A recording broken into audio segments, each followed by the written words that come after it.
আসসালামু আলাইকুম everyone. Honours প্রথম বর্ষের ছোট ভাই বোনেরা সবাই আশা করি অনেক ভালো আছো। আজকে আমরা দেখব ফান্ডামেন্টাল অফ ম্যাথমেটিক্স, একটি খুবই গুরুত্বপূর্ণ সাবজেক্ট এবং খুবই বেসিক থেকে এখানে পড়তে হবে। সূক্ষ্ম সূক্ষ্ম ভাবে কিছু আলোচনা আছে, এগুলো আমাদের করতে হবে। যদি আমরা বেসিক থেকে ভাইয়া করি ক্লাসগুলো, তাহলে আমাদের পরীক্ষায় কোশ্চেন যদি ঘুরায় পেঁচায় যায় তবুও আমাদের প্রবলেম হবে না। আর এখন তোমাদের পরীক্ষা সিস্টেম পুরাটাই চেঞ্জ। যদি তোমরা আগের ইয়ার পড়ে যাও তবুও কমন পাবা না, যদি তোমরা কি নিয়ম ফলো না করো। নিয়ম ফলো করে পড়তে হবে, তাহলে তোমাদের সেই মানে ওই নিয়ম থেকে বা ওই টাইপ থেকে তোমাদের কমন পড়বে। আশা করি সবাই বুঝতে পারছো। তো আমাদের নতুন বইয়ে অধ্যায় নাম্বার 5 এর এ অর্থাৎ জটিল সংখ্যার জোট বা কমপ্লেক্স নাম্বার সিস্টেম, আর পুরাতন বইয়ের অধ্যায় নাম্বার 6 বা জটিল সংখ্যার গোষ্ঠী যেটা ছিল সেটা। তো আজকের আমাদের টার্গেট হলো আমরা কি করব, বেসিক থেকে শিখবো, basic to advance. Basic to advance আমাদের টার্গেট হবে এটা। তো শুরু করি ভাইয়া।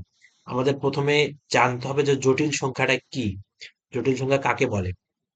জটিল সংখ্যা আমরা তাকে বলবো বা কমপ্লেক্স নাম্বার তাকে বলবো, একে আমরা এইভাবে সি দ্বারা প্রকাশ করি, এটা মানে কমপ্লেক্স নাম্বার, ঠিক আছে। বা জটিল সংখ্যাকে সি দ্বারা প্রকাশ করা হয়। তো জটিল সংখ্যাটা কি বা কোত্থেকে আসলো একটু যদি বলি ছোট্ট করে, যেমন তুমি এ স্কোয়ার মাইনাস 1 = 0, বা এ স্কোয়ার = 1, বা a = +-1 করতে পারো। মানে এই রকম রাশির তুমি বর্গমূল বের করতে পারো, অথবা a² = 2, বা a = +-2। মানে ধনাত্মক কোন রাশির তুমি বর্গমূল বের করতে পারো। কিন্তু যখন তোমাকে বলা হবে এরকম যে a² + 1 = 0, তখন a² = -1, a√(-1), তখন এইটা তুমি যখন ক্যালকুলেটরে চাপ দিবা তখন তোমার ক্যালকুলেটরে আসবে না, মানে ম্যাথ এরর দেখাবে। তার মানে কি ভাইয়া? তার মানে এই যে বর্গমূলের ভিতরে আমরা সব সময় জানি যে বর্গমূলের ভিতরে আমাদের ঋণাত্মক সংখ্যা কখনোই হতে পারে না। তাহলে বর্গমূলের ভিতরে যখন ঋণাত্মক সংখ্যা চলে আসবে বা শূন্য থেকে ছোট সংখ্যা চলে আসবে, তখন সেটা আমাদের হয়ে যাবে কি, তখন সেটা হবে আমাদের, তখন সেটাকে আমি বলবো এইভাবে লিখতে পারবো যে a = I। ঠিক আছে? তার মানে কি আমার I ইজ টু, তাহলে I আমি লিখতে পারবো √(-1)। এটা আমাদের I লেখা যাবে। তাহলে আমি প্রথমে I এর পরিচয়টা শিখলাম যে I কি লেখা যায়। এখন যদি আমি উভয় পক্ষকে বর্গ করি তাহলে I² = -1। এই আইটা দ্বারা আমি কোন সংখ্যাকে বুঝে থাকবো যে এটা আমাদের কমপ্লেক্স নাম্বার, এটা আমার কি কমপ্লেক্স নাম্বার। তাহলে আই যেখানে দেখবো সেটা আমাদের কি কমপ্লেক্স নাম্বার। তাহলে জটিল, এখন আমরা মানে জটিল সংখ্যাটা প্রকাশ করার যে সিস্টেমটা সেটা এখন দেখবো। আমি প্রথমে দেখলাম যে আয়ের পরিচয়। আইটা কি, আইটা দ্বারা √(-1) বোঝায়। এই আইটা যেখানে যেখানে যে রাশি রাশির মধ্যে থাকবে সেটাকে আমরা কি বলবো, জটিল রাশি বলবো। তাহলে দেখো, a+ib আকারের সংখ্যাকে জটিল সংখ্যা বলা হয়। a+ib আকারের সংখ্যাকে জটিল সংখ্যা বলা হয়। তাহলে এ কি, এ আর বি দুটাই কি আমাদের রিয়াল নাম্বারের মধ্যে পড়বে বা রিয়াল নাম্বার। রিয়াল নাম্বারটা কি, সব যত সংখ্যা আছে -∞ থেকে +∞ পর্যন্ত সবগুলাই কি রিয়াল নাম্বার। ওকে, তাহলে এবার দেখো ভাইয়া, এবার আর একটা জিনিস বলি, a+ib, তাহলে আয়টা কি চলে আসছে না এখানে আমাদের, তাহলে এর সংখ্যার মধ্যে আয়টা আসছে না, আয়টা আসছে বিধায় একে আমরা কি বলবো, জটিল সংখ্যা বা জটিল রাশি বলবো। ওকে, তাহলে আশা করি তোমরা জটিল সংখ্যাটা ক্লিয়ার হয়েছো। এবং আই নিয়ে অনেক বিস্তার আলোচনা আছে যেগুলো ইন্টারে আমাদের করে থাকি বা ইন্টারে আমাদের করায় স্যারেরা এবং ভাইয়েরা। তো আশা করি যারা ইন্টারে ভালো করে করছো তাদের কোনো প্রবলেম হবে না, আর যারা করনি তাদেরও হবে না, আমি সেভাবে বেসিক থেকেই করাবো। তো সবাই মনোযোগ সহকারে ক্লাসটা দেখতে থাকো। আর একটা কথা বলি, যদি ভাইয়া ক্লাসটা ভালো লাগে থাকে তাহলে আমার ইউটিউব চ্যানেলটাকে অবশ্যই অবশ্যই সাবস্ক্রাইব করবা, আর শেয়ার করবা, এ, আর তোমাদের ফ্রেন্ডদেরকে ইনভাইট করবা। আর আমার ফেসবুক পেজ থেকে যদি দেখে থাকো তাহলে ফেসবুক পেজকে ফলো দিবা। আমার ডিসক্রিপশন বক্স আমার চ্যানেল গ্রুপের লিংক আছে, ফেসবুক গ্রুপ, সেখানে তোমাদের ডিসকাশন করতে পারবা, ডিসকাস করতে পারবা যে আমাদের মানে এটা প্রবলেম হচ্ছে বা এটা হচ্ছে সেটা হচ্ছে, এই তো আর কি। তো এগুলো আমার কি অনুরোধ থাকলে তোমরা করবা আশা করি। তো এবার দেখি আমি পরের স্লাইডে দেখি কি আছে আমার। এবার আসি জটিল রাশির বাস্তব ও কাল্পনিক অংশ। এবং আমরা এখন একটা জিনিস দেখব যে এ প্লাস আইবি আকারের সংখ্যাকে আমরা জটিল সংখ্যা বললাম, তাই না? এই যে ভাইয়া একটা যদি আমরা ছোট থেকে দেখে আসতেছি, এটা হলো এক্স অক্ষ, এটা কি ওয়াই অক্ষ, এটা হলো এক্স ড্যাশ, এটা কি ওয়াই ড্যাশ। এক্স অক্ষ বরাবর যে মানগুলো থাকবে এগুলা কি আমাদের রিয়েল এক্সিস বা রিয়েল নাম্বার, ওকে? বা আমরা সংখ্যা রেখা পড়ছিলাম, সেই রেখার যে নাম্বার গুলো থাকবে সেগুলো কি এক্স অক্ষ বরাবর স্থাপন করা হয়। কিন্তু ওয়াই অক্ষ বরাবর কি স্থাপন করা, এগুলো কি আমরা কখনো পড়ছি ভাইয়া জানি আমি? অবশ্যই যারা পড়ছো ইন্টারে তারা জানতে পারবা, আর যারা পড়ো নাই তারা আশা করি এখন ক্লিয়ার হবা, ওকে? তাহলে ওয়াই অক্ষ বরাবর, ওয়াই অক্ষকে বলা হয় আমাদের ইমাজিনারি বা কাল্পনিক অক্ষ। ইমাজিনারি, ইমাজিনারি, ইমাজিনারি অক্ষ। আর এক্স অক্ষকে বলা হয় রিয়েল অক্ষ বা রিয়েল এক্সিস। তাহলে এখানে কি এটা ওয়ান, এটা টু, এটা থ্রি, এভাবে চলতে আছে, এটা minus one, minus two, minus three. তাহলে এটা হবে কি, এইটাকে আমি কি বলবো? এটাকে আমি বলবো দেখো, এই যে ওয়ান, এই জায়গাটা এটাকে আমি বলবো ওয়ান একক বা ওয়ান। এই ওয়ান কে যদি আমি আই দ্বারা গুণ করি, কি দ্বারা? আই দ্বারা যদি গুণ করি, এই ওয়ানটা হয়ে যাবে কি আই, ওকে? এই ওয়ানটা হয়ে যাবে আই। তাহলে এই এক ঘরের মান হলো আই। তাহলে আমাদের কোন সংখ্যাকে আই দ্বারা গুণ করলে, অর্থাৎ রিয়েল সংখ্যাকে আই দ্বারা গুণ করলে সেটা ইমাজিনারি বা কাল্পনিক সংখ্যা হয়ে যায়। এবং কত ডিগ্রি অ্যাঙ্গেলে ঘুরে যায়? 90 ডিগ্রি অ্যাঙ্গেলে ঘুরে যায়। মানে এই কোনটা 90 আই দ্বারা গুণ করলে 90 ডিগ্রি অ্যাঙ্গেল সে ঘুরবে। এখন মনে করি এখানে আই আছে, এই আই কে আমি আবার আই দ্বারা গুণ করব, তাহলে কত ডিগ্রি অ্যাঙ্গেলে ঘুরে যাবে? আবার 90 ডিগ্রি অ্যাঙ্গেলে ঘুরে যাবে। কোথায় আসবে? ঘুরে এই মাইনাস ওয়ান এর কাছে আসবে। তার মানে কি আই ছিল, আই ইন্টু আই হয়ে যাবে, মানে কি আই স্কোয়ার। তাহলে আই স্কোয়ার মান কত আসতেছে ভাইয়া? Minus one. সেম এদিকে কত? এদিকে মাইনাস আই, সরি,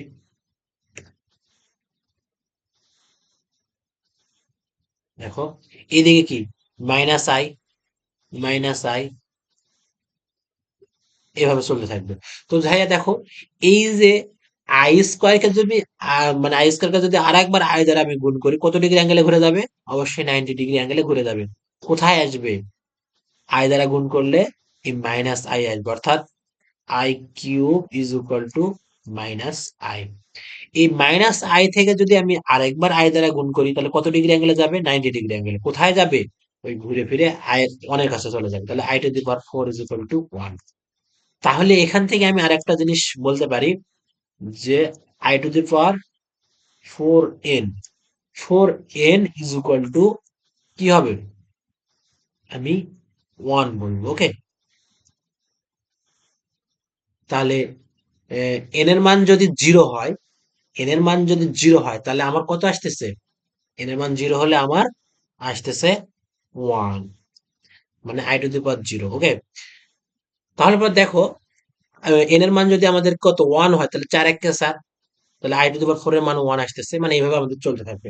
এগুলা ভাইয়া মানে এমসিকিউ এর জন্য, এগুলো আমাদের এখন লাগবে না, এগুলো আমাদের ইন্টারে লাগবে বা ইন্টারে আমাদের করা হয়েছে, ইন্টার অ্যাডমিশন এগুলোতে। এখন আমরা বেসিক দেখবো বা কিভাবে আমাদের এখান থেকে সূত্রগুলো প্রতিপাদন করতে পারি, ওকে?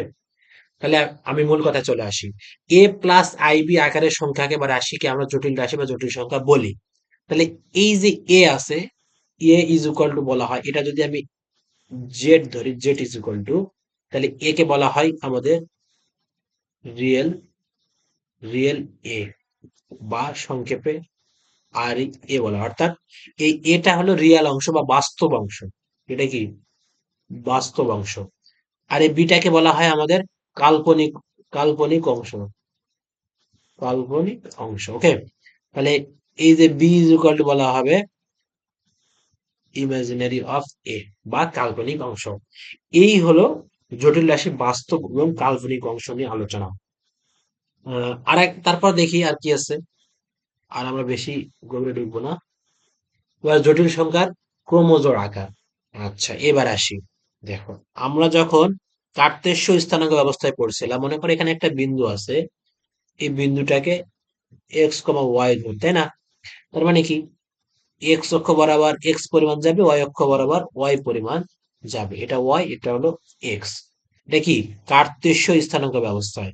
ওকে, এখন ভাইয়া এটাকে যদি আমি বাস কি বলে জটিল সংখ্যা স্থানাঙ্ক ব্যবস্থায় আসি, সেম থাকবে, জিনিসটা সেমে থাকবে। শুধুমাত্র আমি যখন লিখবো তখন এইভাবে লিখবো যে এক্স প্লাস আই ওয়াই। এটা মানেই হলো এক্স অক্ষ বরাবর এক্স পরিমাণ, ওয়াই অক্ষ বরাবর ওয়াই পরিমাণ। তাহলে ওই একই জিনিস, তাহলে আমি এটা এভাবে বলতে পারি যে এক্স প্লাস আই ওয়াই, এটা কি বাস্তব সংখ্যা না? আই আছে, এ কি বলে জটিল সংখ্যা। তাহলে জটিল সংখ্যা এক্স প্লাস আই ওয়াই কে আমরা ক্রমজোড় আকারে লিখলে এভাবে লিখতে পারবো এক্স কমা ওয়াই। এটা আমাদের কি কার্তেশীয় মতো বোঝায়। তাহলে যখনই আমাদের মনে করো এখানে আছে 5 + 6i, এটা ইজ করলে আমি লিখতে পারবো 5, 6। ওকে, 5, 6 লিখতে পারবো। তা ধরে নাও যে 5 - 2i, এটাকে আমি লিখতে পারবো 5, -2। তাহলে এটা কি, এটা আমাদের মানে ক্রমজোড় আকার, ক্রমজোড় আকারে প্রকাশ।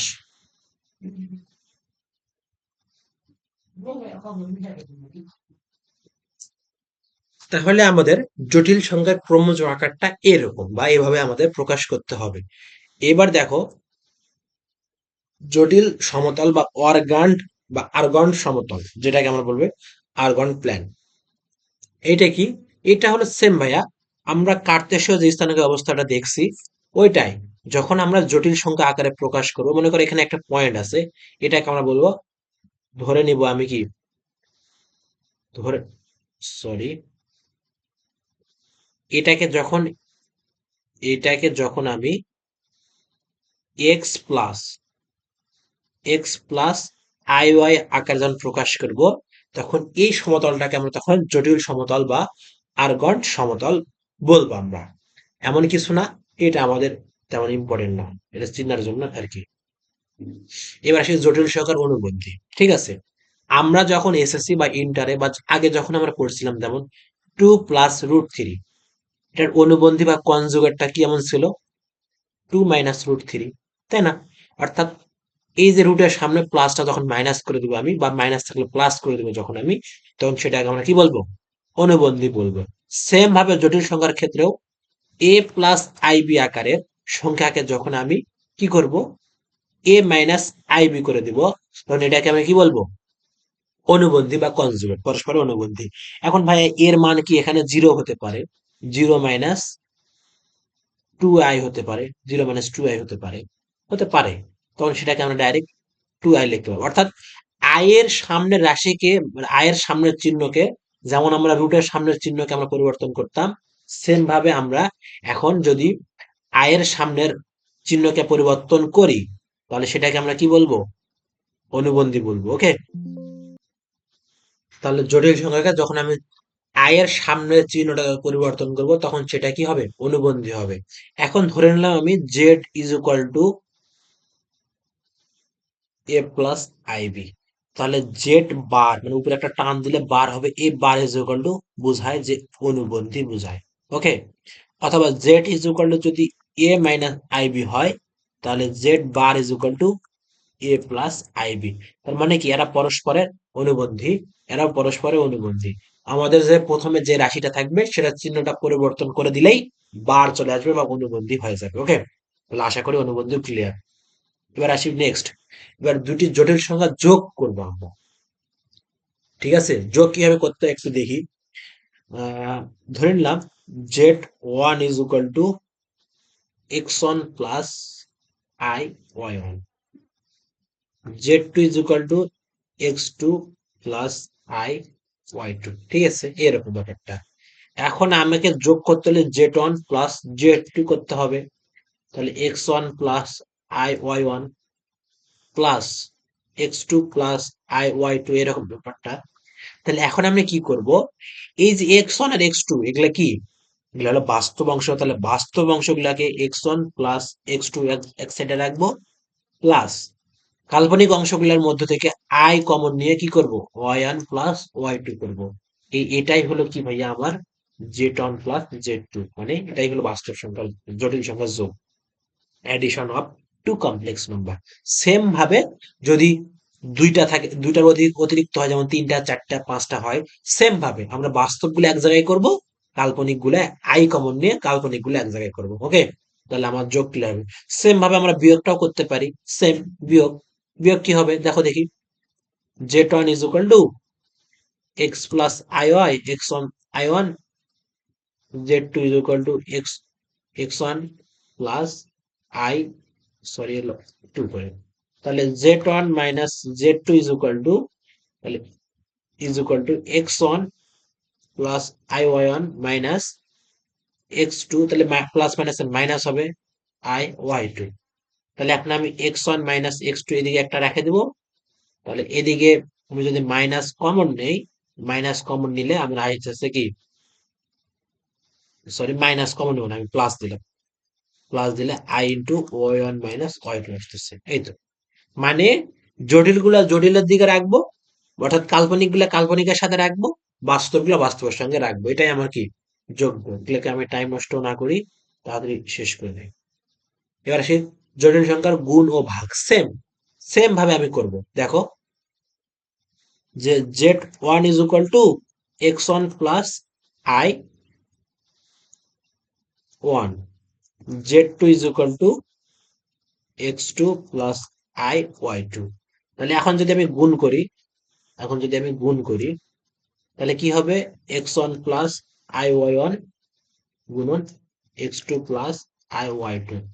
তাহলে x1 x2 গুণ করলে কি হবে, x1 x2 প্লাস, কেন এর সামনে প্লাস আছে, এর সামনে প্লাস আছে, তার মানে কি, তাহলে i x1 y2 প্লাস, এর সামনে প্লাস আছে এর সামনে প্লাস আছে, গুণ করলে কি হবে, i x2 y1 প্লাস, তাহলে i গুণ করলে কি হবে, I square, R y1 R y2 গুণ করলে y1 y2 হচ্ছে।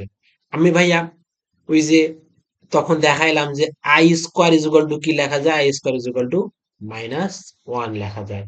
তার মানে আমার আসতেছে এরকম ব্যাপারটা, দেখো x1 x2 প্লাস, এখান থেকে যদি আমি আই কমন নেই, আমার থাকতেছে কি x1 y2 plus x2 y1 plus, plus প্লাসটা কেন মাইনাস হবে, তাহলে I square is equal two minus one হলে মাইনাস আর প্লাসে কি হয়ে যাবে, মাইনাস y1 y2।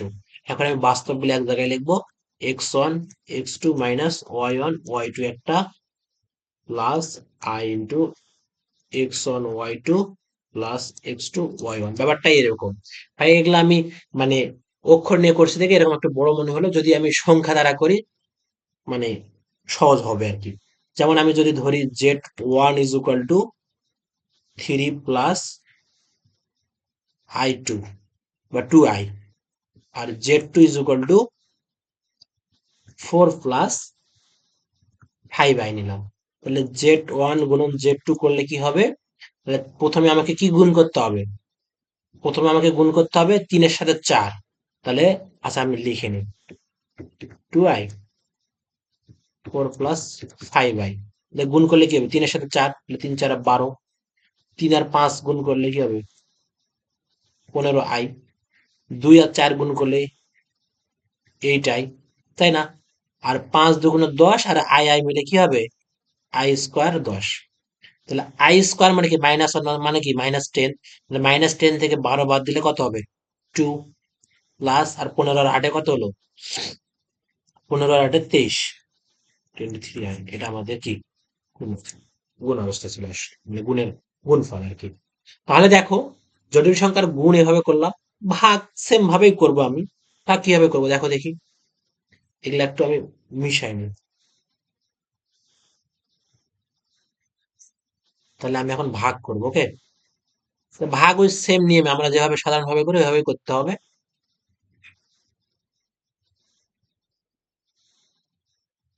দেখো ভাগ আমরা কিভাবে করি,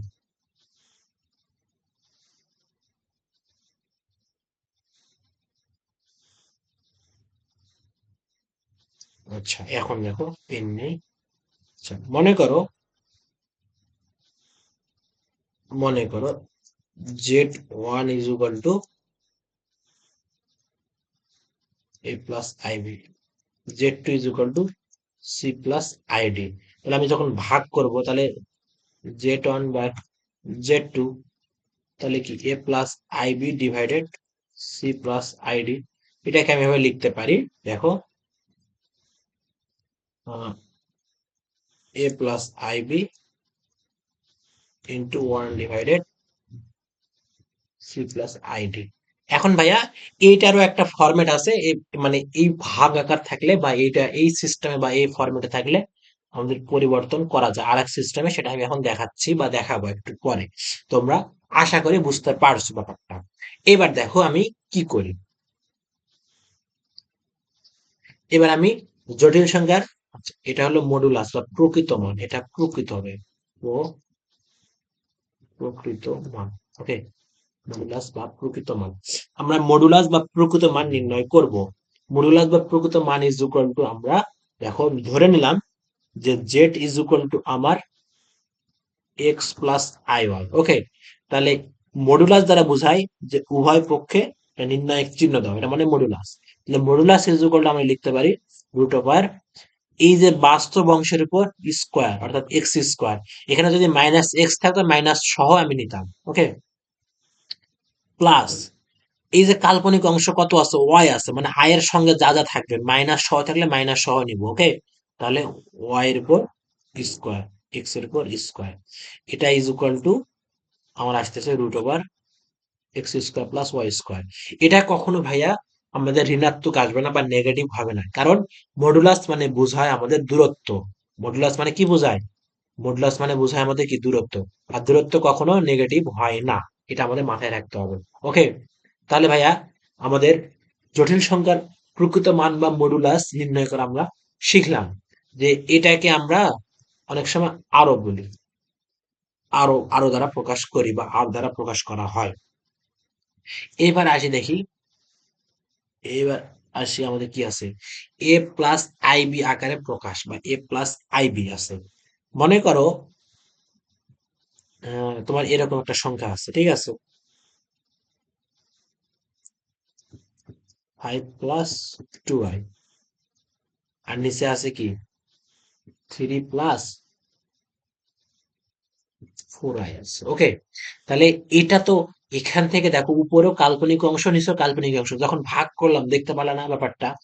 তাহলে এখন তো আমাদের এমন একটা সিস্টেম করতে হবে যেন এ প্লাস আইবি আকার হয়, মানে কি একটা লিনিয়ারের মতো হয়। তাহলে এটা তো আমরা পারতেছি না, বা এখানে আমি প্রকাশ করতে পারছি না যে আয়ের সহগ কত আর বাস্তব অংশের সহগটা কত, এটা আমি বলতে পারতেছি না। তাহলে এটাকে আমাকে ক্যালকুলেশন করার জন্য আমি কি করব, আমার সর্বপ্রথম আমাকে মাথায় নিয়ে আসতে হবে যে নিচে যে রাশিটা আছে অর্থাৎ হরে যেটা আছে এর মানে কি বলে কনজুগেট অর্থাৎ অনুবন্ধী মানটা কত হবে। তাহলে 3 - 4i হবে, তাই না ভাইয়া? তাহলে কি প্লাস থাকলে মাইনাস, মাইনাস থাকলে প্লাস। তাহলে এই যে কনজুগেট বা অনুবন্ধী রাশিটা আমি পাবো, এইটা দ্বারা আমি লব এবং হরকে গুণ করব। তাহলে আমার কি ব্যাপারটা ক্লিয়ার বা খালাস। ওকে, দেখো 5 + 2i, তাহলে নিচের অনুবন্ধী কত হবে আমি একবারে লিখি 3 - 4i, তাহলে 3 + 4i। ওকে, আর অনুবন্ধী কত হবে 3 - 4i বা এই সমান, তাহলে উপরে আগলা গুণ করতে হবে, গুণ করলে কত হবে 3 × 5 = 15, 5 আর 3 গুণ করলে 3 × 5 = 15, 5 আর 4 গুণ করলে 4i গুণ করলে 20i, 3 আর 2 গুণ করলে প্লাস প্লাস 6i, প্লাস মাইনাসে মাইনাস, 4 × 2 = 8 আর i² 8। ওকে, আর নিচে আসতেছে কি a plus B into a minus B, মানে কি 3 এর উপর স্কোয়ার a² - b² সূত্র, তাহলে 4i এর উপর স্কোয়ার। তাহলে উপরে আসতেছে আমার কত ভাইয়া, i² মানে কি, এটা তো i², তাহলে i² মানে -1, আর -1 আর মাইনাস প্লাস, তাহলে 8 আর 15 কত হবে 8 × 15 আমার 23। আর -20i থেকে +6i বাদ দিলে কত হচ্ছে আমার -14i ডিভাইডেড, এখানে আমার 9 মাইনাস 4 16, 16 আই স্কোয়ার মানে কি -1 -1 আছে +1, তাহলে 16, 9 16 25, তাহলে আমার আসতেছে 23 - 14 আই ডিভাইডেড 25। এখন ভাই আমার কি নিচে কখনো, নিচে কি আই যোগে আই সহ কোনো আছে বা আই আছে আমার নিচে? নাই। তার মানে আমি কি এটাকে এভাবে ভাগ করে দিতে পারি না, যে 23/25 মাইনাস 14/25 আই। তাহলে এবার দেখো আয়ের সহগ আমি পেয়েছি, বাস্তব অংশ আমি পেয়েছি। তার মানে কি আমার লিনিয়ার ফাংশনে রূপান্তর হলো, অর্থাৎ এ প্লাস আই বি আকারে প্রকাশ হলো। এখান থেকে আমি কি বুঝলাম? এখান থেকে আমি বুঝলাম যে হরে, হরে আমার যে রাশিটা থাকবে, জটিল রাশিটা, তার আমি কি করব? অনুবন্ধী রাশি দ্বারা উভয় পক্ষকে গুণ করব। অনুবন্ধী রাশি দ্বারা লব এবং হরে গুণ করছে ভাইয়া, লব এবং হরে আমি গুণ করব। গুণ করে ক্যালকুলেশন করলে আমার কি নিচের যে জটিল রাশিটা থাকবে সেটা ভ্যানিশ হয়ে যাবে। তখন আমাদের মোটামুটি একটা লেভেলে চলে আসবে, তখন আমি হিসাব করতে পারবো। ওকে, আশা করি বুঝতে পারছো। এবার দেখো জটিল রাশির আর্গুমেন্ট বা argument of a complex number. আর্গুমেন্টটা কি? আর্গুমেন্ট মানে হলো থিটার মান বের করতে হবে, থিটা।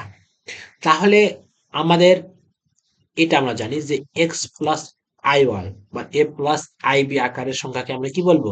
জটিল রাশি বলবো। এটা ইজুকাল যদি জেড হয়, মানে জেড ইজুকাল এটা যদি হয়, তাহলে আমরা কি লিখতে পারি? এখন একটা জিনিস জানি, দেখো x is equal to r cos theta, y is equal to r sine theta, এটা আমরা জানি। এখন যদি, এখন যদি আমি আরেকটা কাজ করি, এই যে এটা ভাইয়া, এটাকে আমরা আর দ্বারা প্রকাশ করব, মানে এটা হলো আর, ঠিক আছে? তাহলে x is equal to r cos theta, y is equal to r sine theta. তাহলে এটাকে যদি আমি এখন একটা কাজ করি, যদি x square plus Y square, মানে উভয় পক্ষকে আমি বর্গ করে নেব। এটা 1 নং, এটা যদি আমি 1 নং দেই, এটাকে আমি যদি 2 নং দেই, তাহলে 1 স্কোয়ার প্লাস 2 স্কোয়ার যদি করি, তাহলে x square plus Y square আসতেছে, আর এদিকে কি আসবে? R square cos square theta plus r square sine square theta আসতেছে। এটা ইজুকালটা আমি লিখতে পারবো, দেখো r square cos square theta plus sine square theta আসতেছে। মানে কি এটা ইজুকাল টু, আমরা ত্রিকোণমিতির ভাষায় ওয়ান জানি, তার মানে কি আর স্কোয়ার আসতেছে। R square is equal to x square plus Y square, বা r is equal to root over x square plus Y square. ওই যে ভাইয়া আগে যে আমি মডুলাসটা বের করলাম, মডুলাস, তখন মডুলাস ইজ ইকুয়াল টু আমি এটা লিখেছিলাম, মনে আছে কিনা দেখো, মডুলাস ইজ ইকুয়াল টু আমি এটা লিখেছিলাম। তাহলে আর এর মানটা এইভাবে বের হয়ে আসে, বুঝতে পারছো? তাহলে আরটা কিভাবে আসে? এইভাবে। তাহলে এখান থেকে আর ইজ ইকুয়াল টু আমি কি এখানে r modulus, modulus, okay, r is equal to r এর মানটা আমি পাইছি। এখন ভাইয়া এই আর এর মানটা আমি 1 নঙ্গে যদি বসাই, দেখো 1 ইজ ইকুয়াল টু আমি কি পাবো? X is equal to r cos theta. তাহলে আমাকে বের করতে হবে আর্গুমেন্ট। আর্গুমেন্ট মানেই হলো আমার থিটা। আর্গুমেন্ট মানে কি? থিটার মান বের করতে হবে। তার মানে কি কস থিটাকে আমাকে রাখতে হবে বামে, cos theta is equal to x by r, তাহলে এক্স বাই আর, তাহলে এটাকে আর একটু যদি ক্যালকুলেশন করি, তাহলে x is equal to root over x square plus Y square, এটা আসতেছে। তাহলে এটা কিসের মান? এটা হলো কস থিটার মান। ওকে, তাহলে আমি এটা দিয়েও আমি কি করতে পারি? থিটার মানটা বের করতে পারি।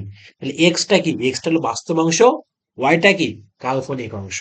আশা করি বুঝতে পারছো। এখন এই আর এর মান যদি আমি 2 নম্বরে বসাই, 2 নম্বরে যদি আমি বসাই, দেখো তাহলে y is equal to r sine theta. তাহলে এখানে ভাইয়া আমি আহ, কি করতে পারি? দেখো sine theta is equal to y by r আসতেছে, ওয়াই বাই আর আসতেছে। তাহলে এটা ইজ ইকুয়াল টু আমি y divided root over x square plus Y square আসতেছে।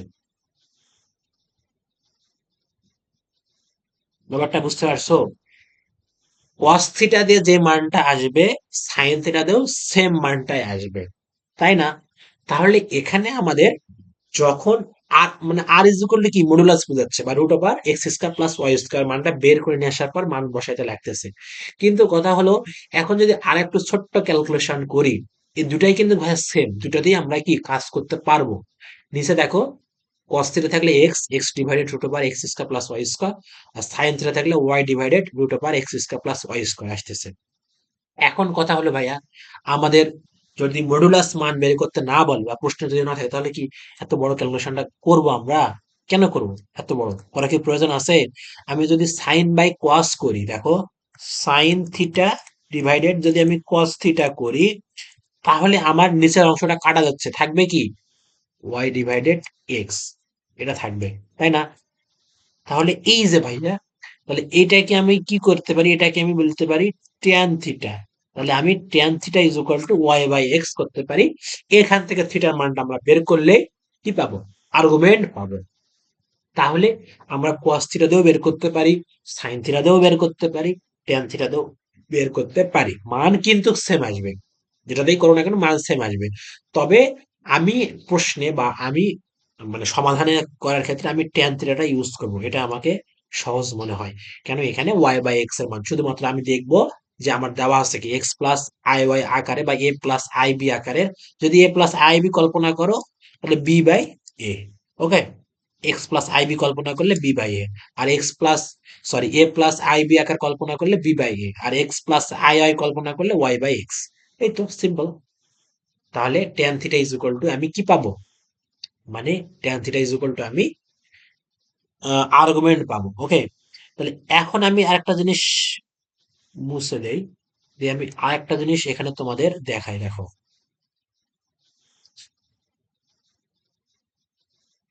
তাহলে আশা করি আমাদের মডুলাস কিভাবে বের হয় এটা আমাদের ক্লিয়ার করতে পারলাম। প্রথমে আমি শুধুমাত্র সূত্র দেখাইছি, এবার আমি বিস্তারিত আলোচনা করে প্রমাণ সহ দেখাইলাম। আশা করি বুঝতে পারছো। ওকে, তাহলে এইবার দেখো ভাইয়া, আচ্ছা আমাদের পরের স্লাইডে কি আছে? আচ্ছা, পয়লা, তাই না? আমরা এবার দেখবো argument. Argument tan theta is equal to y by x, y by x. এখানে মডুলাস কেন দিলাম সেটা আমি বলতেছি ভাই, বলতেছি। এই যে আমাদের, এই যে আমাদের এটা কি প্রথম, প্রথম চতুর্ভাগ, দ্বিতীয় চতুর্ভাগ, তৃতীয় চতুর্ভাগ, চতুর্থ চতুর্ভাগ। তাহলে এখানে যে থিটার মানটা দিয়ে কি বোঝায়? থিটার মানটা যদি আমার 90 ডিগ্রি থেকে কম আসে, তার মানে বোঝাবে আমার কি এই যে জটিল সংখ্যাটা আছে বা জটিল রাশিটা আছে এটা বা স্থানাঙ্কটা আছে, এটা আমাদের প্রথম চতুর্ভাগের মধ্যে অবস্থিত। তাহলে থিটার মানের উপর নির্ভর করতেছে আমাদের যে স্থানাঙ্কটা কোন ঘরে বা কোন চতুর্ভাগে আছে সেটা বোঝাবে। তাহলে এখন প্রথম ঘর বাদ দেওয়া, প্রথম চতুর্ভাগ বাদ দিয়ে তো দ্বিতীয় চতুর্ভাগে হতে পারে, তখন আমরা কিভাবে বুঝবো? তাহলে দ্বিতীয় চতুর্ভাগে, প্রথম চতুর্ভাগে এক্স প্লাস আই ওয়াই আকার থাকবে। তাহলে দ্বিতীয় প্রথম চতুর্ভাগে, দ্বিতীয় চতুর্ভাগে কি থাকবে? এখানে এক্স ঋণাত্মক, তাহলে এক্স প্লাস আই ওয়াই আকার থাকবে। তৃতীয় চতুর্ভাগে কি থাকবে? Minus x minus i y. চতুর্থ চতুর্ভাগে কি থাকবে? এখানে এক্স মাইনাস আই ওয়াই আকার থাকবে। মানে এখানে শুধুমাত্র চিহ্নের পরিবর্তন হবে। আমার যে ঘরে বা যে চতুর্ভাগে এক্স এর মান ধনাত্মক সেখানে এক্স এর মান ধনাত্মক থাকবে, যেখানে ওয়াই এর মান ঋণাত্মক সেখানে ওয়াই এর মান ঋণাত্মক থাকবে। তার মানে কি এক্স এবং ওয়াই এর সামনের চিহ্ন দেখে আমি বুঝে নিতে পারবো এটা কোন চতুর্ভাগে আছে বা আহ, কোন ঘরে আছে। ওকে, তাহলে আমি এখানে tan theta is equal to y by x modulus কেন দিলাম? কারণ আমি প্রথম চতুর্ভাগকে স্ট্যান্ডার্ড ধরবো, এখানে স্ট্যান্ডার্ড ধরে আমি অন্য ঘরগুলো বা নির্ণয় করব। এখন ভাইয়া আমার প্রশ্নে x minus x plus I y আকারের একটা রাশি দেওয়া আছে, এখানে বলছে যে আর হলো আর্গুমেন্ট নির্ণয় করো বা আহ, যাই হোক আর্গুমেন্ট নির্ণয় করতে বলছে। তাহলে আমি তখন কি করব? তখন আমি বুঝতে পারতেছি যে এটা আমার কি দ্বিতীয় চতুর্ভাগে। ওকে, তখন আমি থিটা ইজ ইকুয়াল ভাবে লিখবো যে আমি পাই আকার নিব, সবসময় কি পাই নিব। তাহলে আমি যদি এখান থেকে রওনা দিয়ে যদি আমি পাই অর্থাৎ 180 ডিগ্রি ঘরে আসি, তাহলে দ্বিতীয় ঘরে বোঝাতে আমার কি বোঝাবে? যে এখান থেকে অবশ্যই পিছনের দিকে যাওয়া লাগবে অর্থাৎ বিয়োগ করা লাগবে। ঘড়ি কাঁটার দিকে গেলে অবশ্যই বিয়োগ করা লাগে। তার মানে কি এখানে 180 ডিগ্রি আসার পর আমি বিয়োগ করবো অর্থাৎ পিছনে যাবো, তাহলে কি আমি দ্বিতীয় চতুর্ভাগ পাবো। তার মানে আমি বোঝাচ্ছে যে pi minus tan inverse y by x. বুঝতে পারছি? এটা আমি কি, এটা দ্বারা বোঝাবে দ্বিতীয় চতুর্ভাগ।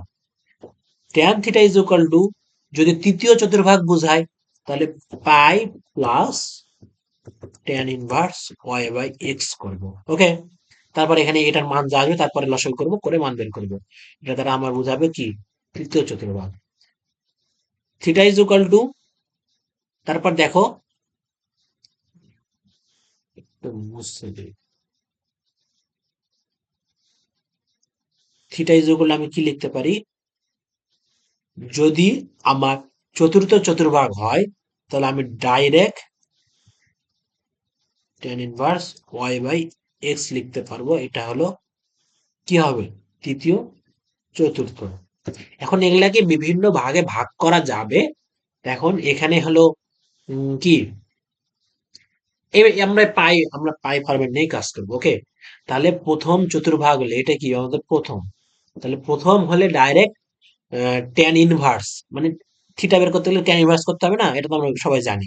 Theta is equal to tan inverse y by x করলে প্রথম চতুর্ভাগ, তাহলে পাই মাইনাস করলে দ্বিতীয় চতুর্ভাগ, পাই প্লাস করলে তৃতীয়, আর minus tan inverse y by x করলে চতুর্থ।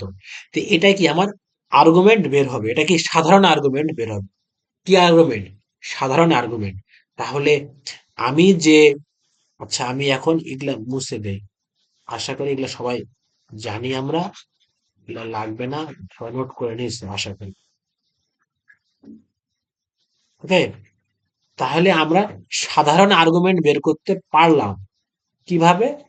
এই যে উপরে আমরা এগুলা কি, এগুলা বলবো সাধারণ আর্গুমেন্ট। ওকে, আর্গুমেন্ট, সাধারণ আর্গুমেন্ট।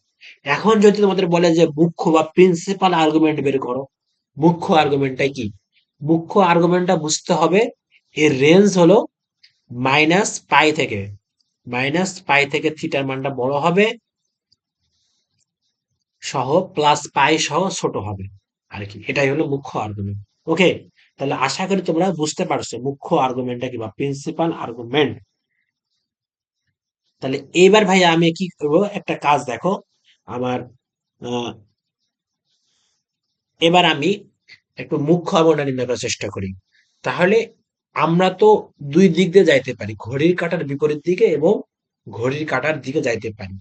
যদি ঘড়ির কাঁটার বিপরীত দিকে যাই তাহলে আমার কি পায়ের মানটা পজিটিভ নিব, অর্থাৎ এই যে ভাইয়া আমি পায়ের মানটা পজিটিভ নিব, মানে এই পর্যন্ত এই দুইটা ঘর আমার পাই প্লাস আকারে থাকবে, বা পাই এখানে প্রথম ঘরে তো পাই লাগবে না, দ্বিতীয় ঘরে পাই লাগবে। তৃতীয় এবং চতুর্থ ঘরে আমি যখন, তখন আমি এই দিক দিয়ে যাবো। আমরা কি, আমি যদি এই দিক দিয়ে ঘুরে আসি তার মানে কি পাই পার হয়ে যাবে, তাহলে আমার পাই তো পার করা যাবে না। আমার কি পাই পার করা যাবে? পাই পার করা যাবে না। পাই পার করলে সাধারণ আর্গুমেন্ট হয়ে যাবে। আর পাই সহজে থাকে সেটা কি কি মুখ্য আর্গুমেন্ট, মুখ্য আর্গুমেন্ট হয়ে যাবে। তাহলে আমাকে সর্বোচ্চ পাই পর্যন্ত আমি যেতে পারবো। তাহলে ঘড়ির কাঁটার এদিকে আসলে সর্বোচ্চ আমি 2 ঘর পর্যন্ত যাইতে পারতেছি। যখন তৃতীয় চতুর্থ আসবে তখন আমাকে ঘড়ির কাঁটার দিকে যাইতে হবে। ঘড়ির কাঁটার দিকে গেলে আমাকে কি আসতে হবে? তখন মাইনাস পাই আমরা ইউজ করব। তখন কি এই তৃতীয় আর চতুর্থর ক্ষেত্রে আমি কি মাইনাস ইউজ করব। তৃতীয়র ক্ষেত্রে মাইনাস পাই, আর চতুর্থর ক্ষেত্রে তো লাগতেছে না, ডাইরেক্ট মাইনাস দিলে হয়ে যাচ্ছে। আশা করি বুঝতে পারছো। তাহলে আমার কি মুখ্য আর্গুমেন্টের রেঞ্জটা আমি জানছি, সর্বোচ্চ আমি মাইনাস পাই থেকে সর্বোচ্চ আমি প্লাস পাই পর্যন্ত আমি নিতে পারবো। তাহলে এটাকে আমি কি বলি? মুখ্য আর্গুমেন্ট বা প্রিন্সিপাল আর্গুমেন্ট। তাহলে তোমাদের এগুলা কি মান বের করা লাগবে, সামনে যখন আমি ম্যাথ প্রবলেম সলভ করবো বুঝতে পারবা। আজকে শুধুমাত্র বেসিক করাবো। ওকে, এরপর দেখো নেক্সট, আমাকে অয়েলারের সূত্র প্রতিপাদন করতে হবে। অয়েলারের সূত্রটা কি ভাইয়া? এটা আমাকে প্রতিপাদন করতে হবে। ওকে, এটার প্রতিপাদন করার আগে আমাকে একটা জিনিস জানতে হবে। আমরা এই যে ইন্টারে পড়ছিলাম যে সাইন থিটার একটা সিরিজ আছে, সাইন থিটার সিরিজটা কি? থিটা মাইনাস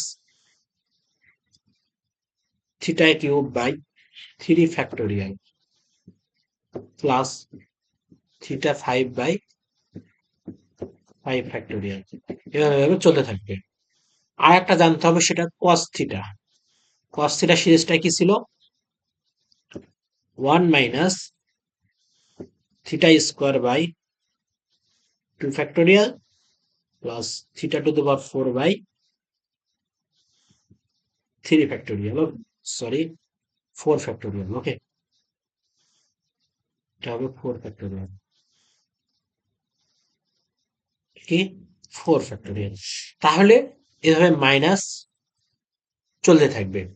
তাহলে সাইন থিটা এবং কস থিটা এই সিরিজটা যদি জানি, আর আর একটা সিরিজ জানতে হবে, সেটা হলো e to the power x. E to the power x is equal, আমি কি জানি, 1 + x + x² by 2 factorial plus x³ by 3 factorial, তো চলতে থাকবে। ওকে, চলতে থাকবে। তাহলে এই তিনটা সিরিজ ইজ ইকুয়াল টু আমি জানি। এখন কথা হলো আমাকে, আচ্ছা, তাহলে এটা আমি x e to the power x এর জানি। এখন ভাই এক্স এর জায়গায় যদি আমি এটা বসাই, এক্স ইজ ইকুয়াল টু যদি আমি বসাই আই থিটা, দেখো, তাহলে আমার আসতেছে কি e to the power i theta আসতেছে না? তাহলে এখানে আমি কি লিখতে পারবো, 1 + এক্স এর জায়গায় কি বসাবো, আই থিটা, প্লাস এক্স এর জায়গায় কি বসাবো, আই থিটার উপর স্কোয়ার ডিভাইডেড 2 ফ্যাক্টোরিয়াল। এখানে কি বসাবো, আই থিটা বসাবো, তারপর কি কিউব/3 ফ্যাক্টোরিয়াল। তাহলে আরেকটা যদি রাশি আমি সংযোজন করি, তার মানে কি এখানে কত ছিল, ই টু দি পাওয়ার 4 ছিল, 4 ফ্যাক্টোরিয়াল ছিল। ওকে, এটা চলতেছিল। তাহলে এখানে আমার কি হবে, আই থিটা টু দি পাওয়ার 4 আসবে, নিচে 4 ফ্যাক্টোরিয়াল আসবে। তাহলে এখন ওয়ান তো আমার ঠিক থাকবে, ওয়ান ঠিক থাকবে না, আই থিটাও ঠিক থাকবে। প্লাস প্লাস আমি লিখতে পারবো, কেন আই এর পর স্কোয়ার আছে, তার মানে কি আই স্কোয়ার মানে -1, সামনে এটা মাইনাস করে দিবে। তাহলে থিটা স্কোয়ার ডিভাইডেড 2 ফ্যাক্টোরিয়াল। তারপর দেখো আই এর উপরে কিউব, আই এর উপরে কিউব মানে কত, মাইনাস আই, তার মানে সামনে একটা মাইনাস আসবে, উপরে একটা আই থিটা হবে, নিচে 3 ফ্যাক্টোরিয়াল হবে। আই টু দি পাওয়ার 4 মানে কত, 1, তার মানে এখানে থিটা/4 ফ্যাক্টোরিয়াল আসবে, থিটা/4 ফ্যাক্টোরিয়াল আসতেছে। তাহলে এখন আমি এখানে আলাদা করতে পারবো, এভাবে এভাবে চলতেই থাকবে, এভাবে কি চলতে থাকবে না? তাহলে দেখো, যেগুলা আমার মানে আই ছাড়া, আমি কি প্রথমে বলছিলাম যে আই ছাড়া অর্থাৎ বাস্তব অংশগুলো এক জায়গায় করবো, কাল্পনিক অংশগুলো এক জায়গায় করবো। তার মানে কি 1 - theta square by 2 factorial, same ভাবে কি আসবে আমার,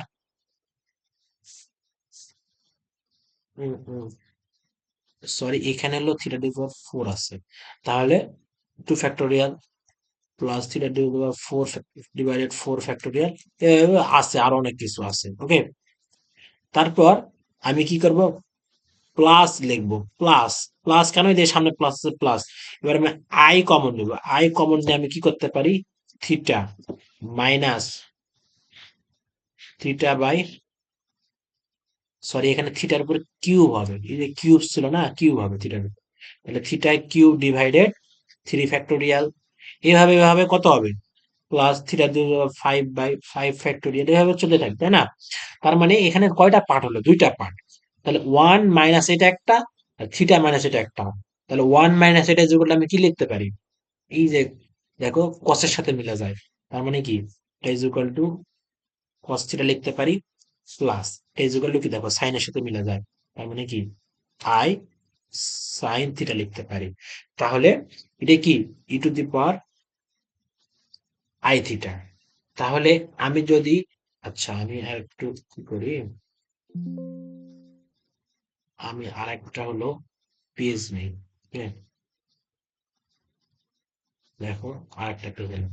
তাহলে আমি কি পাইলাম, আমি পাইলাম e to the power i theta is equal to cos theta plus i sine theta. এই যে যেটা পাইলাম, এটাই হলো আমার কি, ওয়েলারের সূত্র। কিসের, ওয়েলারের সূত্র। ওকে, তাহলে এই ওয়াইলার সূত্রটা আমার কি সামনে কাজে লাগবে, বা আমি এটা ইউজ করব। এবং আজকে বেসিক, মানে মোটামুটি এই পর্যন্ত আমার বেসিক ছিল। এখন পরবর্তীতে আমি ম্যাথ প্রবলেম সলভ করবো পরবর্তী ক্লাসে। এখানে যদি আরো কোনো বেসিক লাগে, লাগতে পারে, আশা করা যায়, যদি আরো কোনো শর্টকাট বা বেসিক লাগে, আমরা কি করব, আমরা সেই বেসিক গুলো জানবো। আরে ভাইয়া, এই যে আজকে চ্যাপ্টারে যেগুলা যেগুলা আমরা শিখবো, এগুলা থিওরি গুলা আমরা ম্যাথ আকারে সলভ করব। এবং এই থিওরি গুলা বা এই সিস্টেম গুলা আমার কি থার্ড ইয়ারে যায় তোমাদের কাজে লাগবে, বুঝতে পারছো? তাহলে আশা করি সবাই ক্লাসটা মনোযোগ সহকারে করছো, বুঝতে পারছো।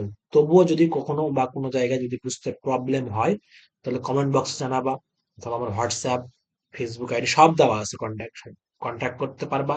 এবং আমার ফেসবুক গ্রুপ আছে, ডিসক্রিপশন বক্সে লিংক দেওয়া থাকবে, সেখানে তোমরা জয়েন দিবা। জয়েন দিয়ে সেখানে তোমরা পোস্ট করতে পারবে, ওকে?